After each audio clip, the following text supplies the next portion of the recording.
Gang stalking makes you antagonize your own thoughts. And by antagonizing your own thoughts, I mean that when you're getting gang stalked, the thoughts that you have are the thoughts of gang stalker telling you that you suck, to go fuck yourself. It's really insane. And look, it's normal to believe that that type of thing is like paranoia or drug use. I understand. I would think that too.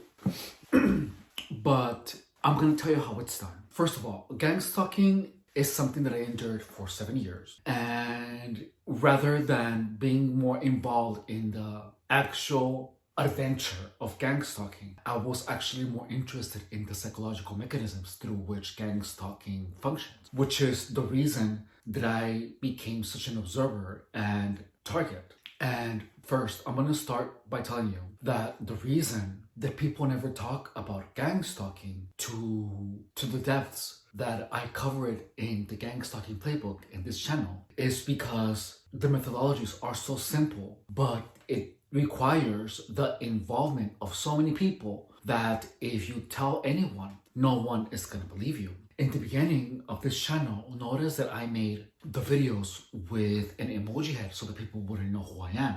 But gang stalking has so many people involved that it gave me the self-assurance to not care about what anyone thinks about me. Additionally, even though this might seem like a simple video on YouTube to you, to many people that are getting gang stalked, this video can make a huge difference in their lives. This video would have made a huge difference in my own life if it would have been out. So I have gotten to a point where I really don't care about what anyone thinks about me. I really, really don't care. I just want to be really hot and do fitness videos and talk about gang stalking. Like, I'm good if I do that. And I am at a point in life where I can talk about gang stalking and I can do my fitness videos and I can live my life. So I'm good. But many people are not in the same position that I am. And to be honest, if these videos would have been out when I began to get gang stalked, it would have made a huge difference in the entire operation. And let me start from the beginning. Targets believe that everyone is against them. It's something that sounds delusional. It's something that sounds paranoid. And the truth of the matter is that if someone would have told me that they are getting followed, I would have believed it too. I mean, I would also have believed that whomever was telling me that was also a paranoid schizophrenic. I understand. I completely understand. So if you are one of those that believes that, I agree with you that it sounds completely shitballs crazy. However, these weird tactics have actually been used in many other ways, particularly religions such as Scientology, cults. If you watch Leah Remini's Scientology and the Aftermath, you will see that whenever there is a clip of Leah Remini in a van with a camera crew, she is pointing out at people. That person is a Scientologist. That person is a Scientologist. She knows when she is getting followed. Scientology and gang stalking use the same methods. The only difference between Leah Remini and I is that she has a lot of money. So the evidence that things like these are real exist. If Leah Remini was not rich and didn't have a camera crew with enough money to help her produce such a show, people around her, especially those who are close to her, whom are not involved in Scientology in any way, shape, or form, would have not believed her. Taking that into consideration, we at least have some groundwork that adds credibility to what I am about to tell you. In gang stalking, no one tells you anything directly, but it is obvious enough to change the perspective of the target. So imagine that you are hanging out at work and you misplace something. And for years, people have moved your shit around. Sometimes they have actually hid your stuff. And only later, after they have watched you look relentlessly for it, they place it where you can find it. So your stuff is never stolen. Well, at least not lately. When you are looking for something that you know you placed somewhere, looking for that will bring you anxiety, anger, it will make you feel a lot of emotions. And hate for the gang stalkers. If you check out my other videos in the book of Battle for the Mind by Dr. William Sargent, chapter 5, he talks about how feeling emotions makes you more susceptible to religious indoctrination. So you already feel a lot of hate. You already feel psychologically disturbed. In addition to that, when you're looking for it, every gang stalker is watching you look for it. And when your eyes meet theirs, they just mock you. But because you're so confused, because of everyone involved in gang stalking is continuously trying to confuse you, it becomes increasingly difficult to be sure of anything. So at this point, people are talking to you online only to distract you from actually getting sexual satisfaction. So you are sexually frustrated. You're also harassed by customers. You have people whispering whenever they walk by you. And I'm not kidding. This shit happened to me. And you have people hiding your shit and moving your stuff around, such as your car keys or your cell phone. And not only that, but everyone is watching you look for it. Then when you find it, your coworkers are gonna say, "Oh, damn it," and they're gonna appear or act out like if they're upset because you found it. Whenever something good happens to you, everyone around you is gonna act out like if they're mad about it. And whenever something bad happens to you, everyone is gonna mock you.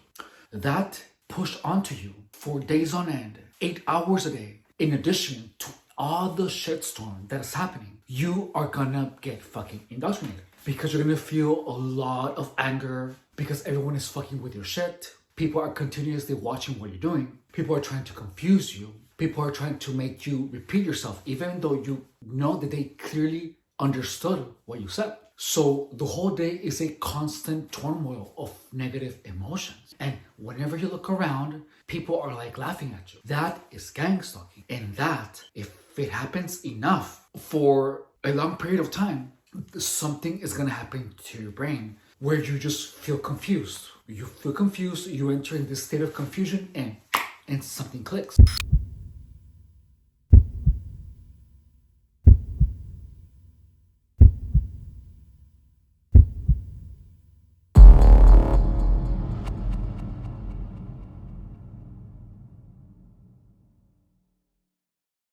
And it is almost like a switch where your brain accepts everyone is a gang stalker and everyone is an enemy and everyone is against me. So the perception of your reality changes. There is a mechanistic thing, something that happens, almost like a button that they have to dig a lot in order to get to. Again, chapter 5, Battle for the Mind, Secrets of Indoctrination. Check out that video. I'm going to post a link in the description. And that book confirms what I say. Also, when prisoners of war are actually re-indoctrinated to follow the rules or be faithful to the nation that captured them instead of their mother nation, they use the same methodology. They break you down, they make you feel a lot of emotions, and then they impose onto you the new doctrine. Gang stalking is brainwashing. And I went through so much brainwashing for so long that I learned how it feels when someone is getting to that button in your mind where it changes your perception of reality. So in simpler terms, if everyone is doing things to fuck with you, sooner or later, you are going to be convinced that everyone is your enemy. It's that simple. And when the brainwashing is real good, you're convinced that everyone is your enemy, what's going to happen is that you do not only see the people that are actually acting against you, but your perception of your entire reality is turned over because literally everyone that has been around you for years has been harassing you, which will lead the target to believe that absolutely everyone that the target encounters is a gang stalker. Gang stalking is indoctrination. Gang stalking is brainwashing. So if you're the target, if enough people, imagine that you're surrounded by 300 people and they're in their houses, they're doing their shit, right? Everyone is doing their everyday duties. However, they take a little sliver of their day to come and fuck with you. And there's so many people that if everyone does their part, you are going to be harassed 24/7 all day.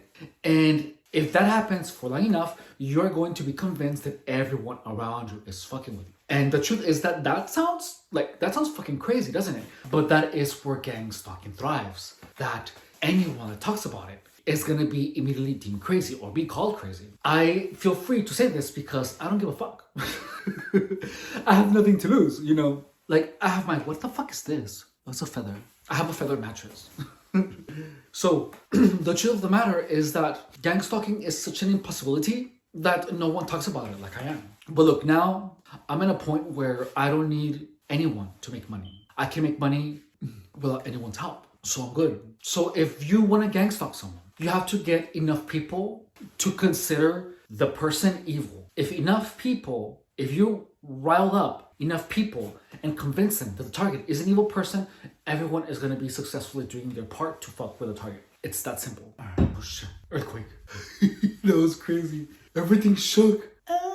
Anyways, well, that's it for this video. In gang stalking, for someone to be convinced that everyone is against them, everyone actually has to be against the target for a particular amount of time. No one believes that everyone is against them for no reason.